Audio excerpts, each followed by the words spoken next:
सरकार को 2 वर्ष पूर्ति अवसर में बुगुड़ा ब्लॉक रे 4 दिन धरी आयोजित होइथिला विकास धारा ओडिशा सारा कार्यक्रम शेष दिन अवसर में बीडीओ सभापतित्व में आयोजित होइथिला एही कार्यक्रम एथिरे मत्स्य और पशु संपद विभाग मंत्री गोकुलानंद मल्लिक मुख्य अतिथि भाव जोग देइथिले।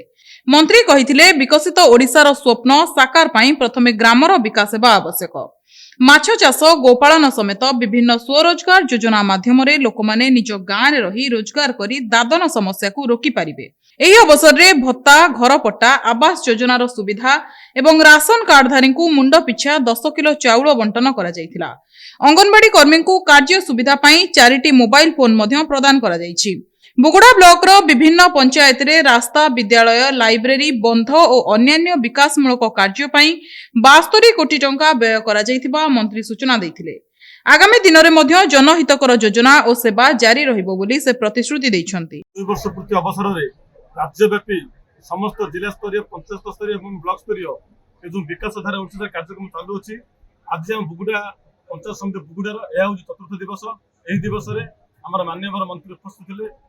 प्राय समस्त व्यक्ति को भत्ता राशन एवं आमर मत्स्य पानी विभाग जो किसी कामधेनु योजना सहित किसी लोक आम मत्स्य योजना सब प्रकार बांटी बहुत कार्यरत सहित आम माननीय माने जोटा आम जो 5 कि चाउल को मिलूला आज से 10 कि समस्त चाउल मिलती से योजना मत माननीय मंत्री समस्त बांटी।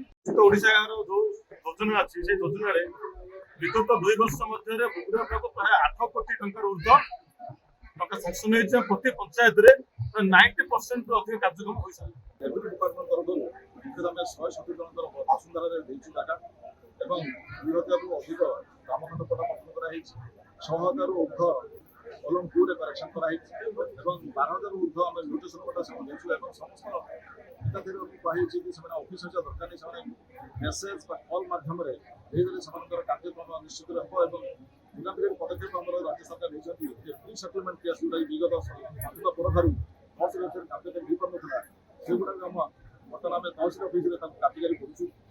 बहुत वर्ष धरी पटार सुजोग पाई नथिले पुराना पटा थिला आम नूतन पटा कर डिमार्केशन ऑनलाइन माध्यम कर सब क्षेत्र में आम रेवेन्यू सेवा ऑनलाइन माध्यम कर विगत 2 वर्ष आम जहाँ विगत सरकार हो ना विगत 2 वर्ष आम बहुत ठीक पदक्षेप कर